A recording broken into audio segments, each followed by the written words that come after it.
I really love writing. I love words. My friends call me a walking dictionary.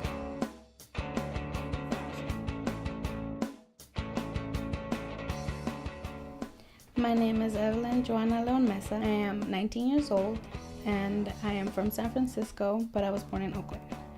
Currently, I'm attending San Francisco Heald College campus and I'm studying a nursing program. I am in a poetry program, Writer's Corps, and I perform around the city. I feel if everyone has a chance to express themselves, either if it's a rap, a song, picture, drawing, or just talking, however people want to express themselves. By writing poetry, it made me really strong, and it's definitely a stress reliever because of the fact that, like I said, you just put everything on paper and you feel like you let it go. And you get to perform, you get your message out there. And when you get the chance to do that, you want to do it right, or whatever message it is. You feel great about that, you feel pride.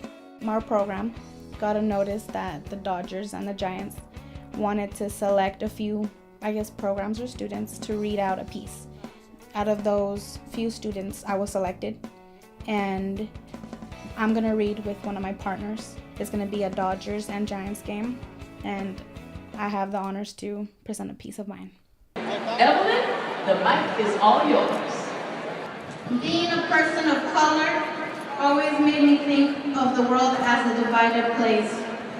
As confused as I was, always admiring white clouds above everyone, brown dirt underneath everything. Latins, blacks, whites, all united together in a field. Thank you. The first high school I attended to was Reel Wallenberg High School. My experience there, my freshman year, I enjoyed it, but junior and sophomore year, I really lagged off. I fell into peer pressure. I wanted to follow the crowd. I wanted to do what everyone else was doing just to fit in. The fact that I wanted to follow every other kid was basically the reason of me fitting in, not being a loser, not being alone, trying to make friends however way I could.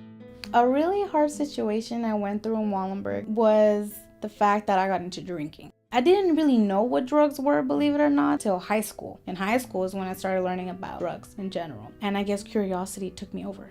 One day, these girls, they weren't really my friends, but they were like, oh, hey, you want a drink? And they were like, we're all gonna drink in the bag. We just can't get a bottle. I decided to go to a store and take a bottle. And when I got back to school, I thought I knew my limit for some reason. I basically ended up intoxicating myself and I ended up going to the hospital.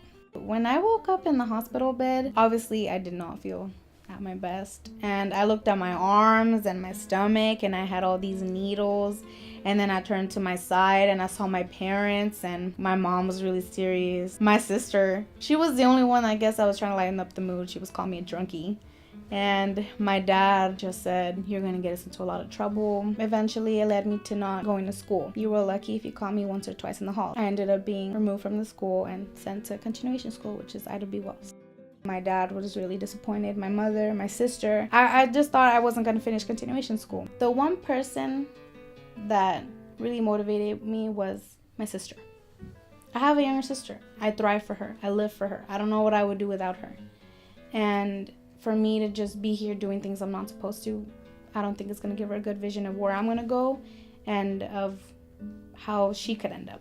The teacher that helped me out a lot was Yolanda. She helped me. She took me to all my classes. She explained who was who, what teacher did what program was for what, and she told me to come visit her after school. I ignored her. I ignored her for about a good week. But one day, I remember, it was just yesterday, she pulled me out for my first class and she sat me down. She said, why haven't you come see me? I told her, no, I don't want to do this anymore. I just feel like I should just work with my dad, just work, because I want to help my dad and my mom. And she told me I was wrong. She really got me going. She got me into the Marina Public Library, where I was the first Spanish speaker they got there. I got an award for 300 hours of volunteer work. I was really surprised at the end of the year because my assistant principal said I wasn't going to graduate on time. And I ended up being the master of ceremonies. I gave out a speech and I led my group. I was the first one to walk onto the stage. I led my class of 2012 and I'm really proud of myself. It really changed my outlook on people, students, kids, and myself. It made me feel like I was possible of doing anything. From my life experience in general, I would like to tell young kids. We all make mistakes. We're all gonna go through hard times, but eventually everything will fall into place.